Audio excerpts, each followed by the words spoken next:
Welcome back, everyone. Minnesota will see an increase in its minimum wage tomorrow. The State Department of Labor and Industry says the increase will adjust to inflation, even though it's only 8 cents. Minimum wage for large employers will increase from $10 an hour to $10.08, and minimum wage for small employers and kids under 18 will increase from $8.15 to $8.21 per hour.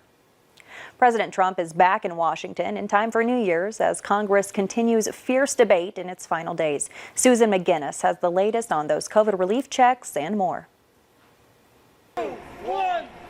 As Americans prepare to close the books on 2020, nearly 800,000 more file for unemployment benefits and confront the reality their $600 COVID relief checks will not rise to $2,000.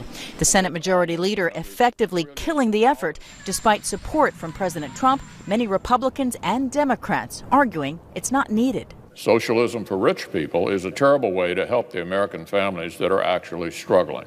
Senate Democrats not giving up. All that I am asking Senator McConnell is give us a vote. What is the problem? You could vote no. The Senate in its final days also debating whether to override the president's veto of the military defense bill. That vote likely this weekend. Meanwhile, President Trump unexpectedly cutting short his Mar-a-Lago trip, skipping the traditional New Year's Eve gala. Back in Washington, still seeking to overturn Joe Biden's victory with some help from his friends. There were irregularities in this election, that there was fraud. Nobody disputes that, by the way. The claim is widely disputed by courts and state elections officials in both parties.